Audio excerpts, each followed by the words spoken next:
pouvons tous faire vibrer notre vie personnelle et professionnelle au rythme de notre cœur et de notre être véritable. Chaque jour, je vous accompagne à oser une vie libre, épanouie et inspirante. Je suis Frédéric May, coach et créateur de sens et de potentiel pour l'être humain, et bienvenue sur ce podcast Oser ma vie. Il arrive dans notre vie que nous soyons perdus. Alors nous accablons le monde, nous accablons les autres ou nous nous accablons nous-mêmes. Puis un jour, nous réalisons que notre monde est différent de la réalité. Ou encore, le monde est différent de notre réalité, qui n'est en fait qu'une représentation subjective liée à notre histoire, nos croyances et nos schémas de pensée et de comportement. Alors je vais vous conter une fable dont le héros est un prince. Et ce prince va prendre conscience que ce qu'il vit est directement lié à la perception qu'il se fait de lui-même, des autres et du monde, et que l'acceptation amène la paix et la plénitude. Voilà l'histoire du prince et la sagesse des 3 portes.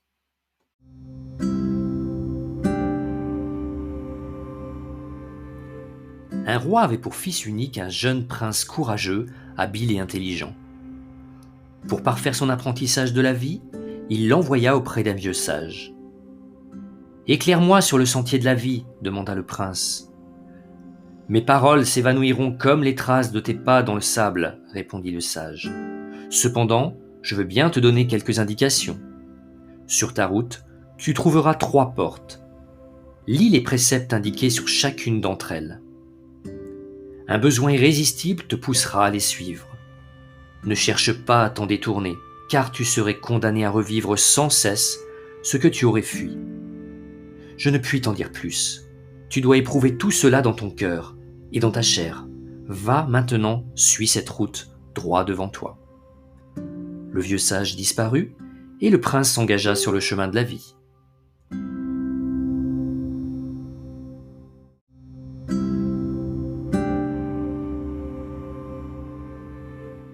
Il se trouva bientôt face à une grande porte sur laquelle on pouvait lire « Change le monde ». « C'était bien là mon intention, pensa le prince, car si certaines choses me plaisent dans ce monde, d'autres ne me conviennent pas. » Et il entama son premier combat. Son idéal, sa fougue et sa vigueur le poussèrent à se confronter au monde, à entreprendre, à conquérir, à modeler la réalité selon son désir. Il y trouva le plaisir et l'ivresse du conquérant, mais pas l'apaisement du cœur. Il réussit à changer certaines choses, mais beaucoup d'autres lui résistèrent. Et puis bien des années passèrent.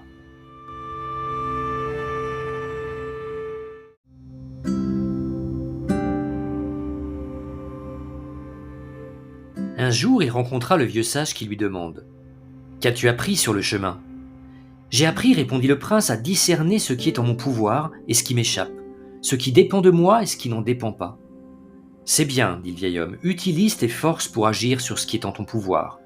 Oublie ce qui échappe à ton emprise. » Et il disparut.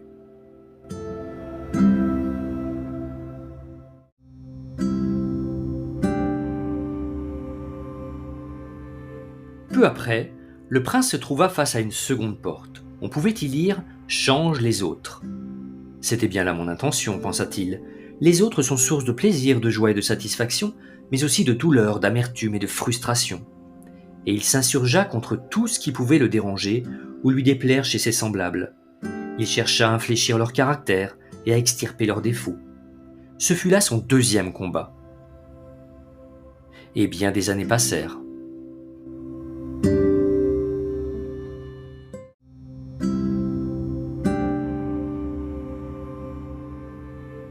Un jour, alors qu'il méditait sur l'utilité de ses tentatives de changer les autres, il croisa le vieux sage qui lui demanda « Qu'as-tu appris sur le chemin ?»« J'ai appris, répondit le prince, que les autres ne sont pas la cause ou la source de mes joies et de mes peines, de mes satisfactions et de mes déboires.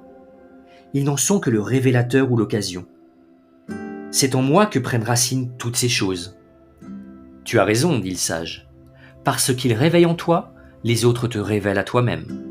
Sois reconnaissant envers ceux qui font vibrer en toi joie et plaisir, mais sois-le aussi envers ceux qui font naître en toi souffrance ou frustration, car à travers eux, la vie t'enseigne ce qu'il te reste à apprendre et le chemin que tu dois encore parcourir. » Et le vieil homme disparut.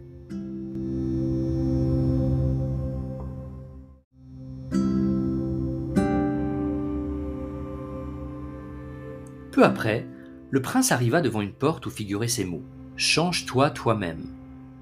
Si je suis moi-même la cause de mes problèmes, c'est bien ce qu'il me reste à faire, se dit-il. Et il entama son troisième combat.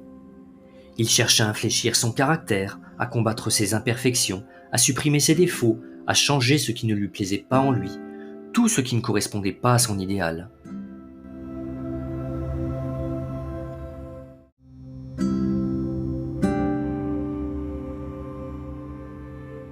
Et après bien des années de ce combat où il connut quelques succès, mais aussi des échecs et des résistances, le prince rencontra le sage qui lui demanda : « Qu'as-tu appris sur le chemin ?»« J'ai appris, répondit le prince, qu'il y a en nous des choses qu'on peut améliorer, d'autres qui nous résistent et qu'on n'arrive pas à briser. »« C'est bien, dit le sage. »« Oui, poursuivit le prince, mais je commence à être las de me battre contre tout, contre tous, contre moi-même.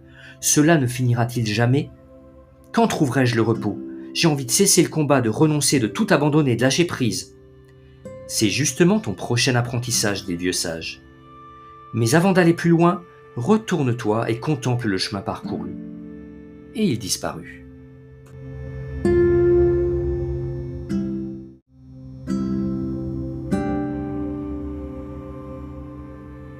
Regardant en arrière, le prince vit dans le lointain la troisième porte et s'aperçut qu'elle portait sur sa face arrière une inscription qui disait « Accepte-toi toi-même ».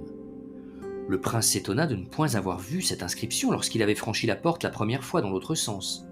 « Quand on combat, on devient aveugle, se dit-il. » Il vit aussi, gisant sur le sol, éparpillé autour de lui, tout ce qu'il avait rejeté et combattu en lui. Ses défauts, ses ombres, ses peurs, ses limites, tous ses vieux démons. Il apprit alors à les reconnaître, à les accepter et à les aimer. Il apprit à s'aimer lui-même sans plus se comparer, se juger, se blâmer.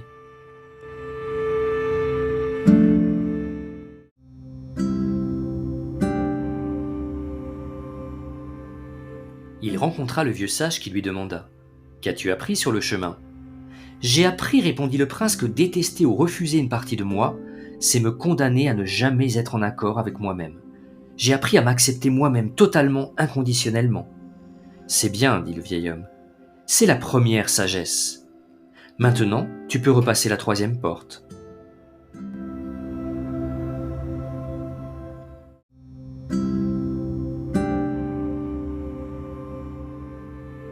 À peine arrivé de l'autre côté, le prince aperçut au loin la face arrière de la seconde porte et il lut « Accepte les autres ».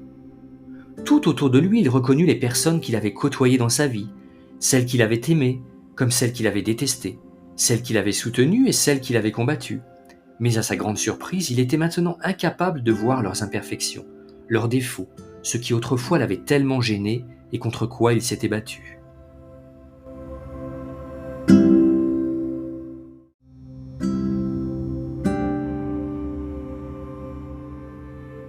Il rencontra à nouveau le vieux sage. « Qu'as-tu appris sur le chemin ?» demanda ce dernier. « J'ai appris, répondit le prince, qu'en étant en accord avec moi-même, je n'avais plus rien à reprocher aux autres, plus rien à craindre d'eux. J'ai appris à accepter et à aimer les autres totalement, inconditionnellement. »« C'est bien, dit le vieux sage. C'est la seconde sagesse. Tu peux franchir à nouveau la deuxième porte. »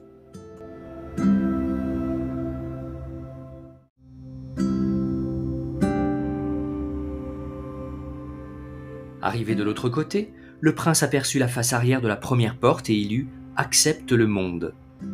Curieux, se dit-il, que je n'ai pas vu cette inscription la première fois. Il regarda autour de lui et reconnut ce monde qu'il avait cherché à conquérir, à transformer, à changer. Il fut frappé par l'éclat et la beauté de toutes choses, par leur perfection. C'était pourtant le même monde qu'autrefois. Était-ce le monde qui avait changé ou son regard ?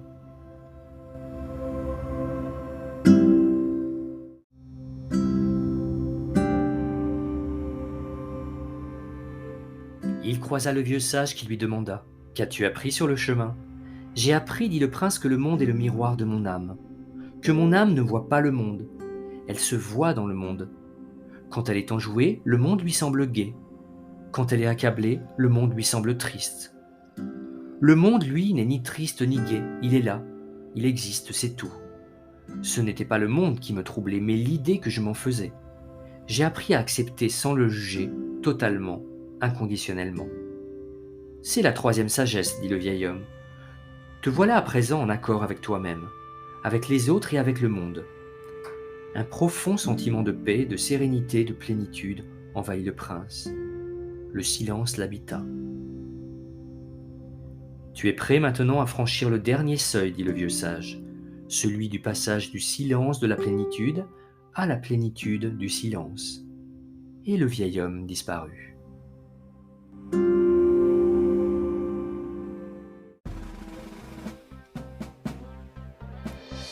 Merci pour votre attention, c'était Frédéric May pour l'émission Oser ma vie. Retrouvez-moi sur les réseaux sociaux ou sur mon site internet coaching-personnel.fr.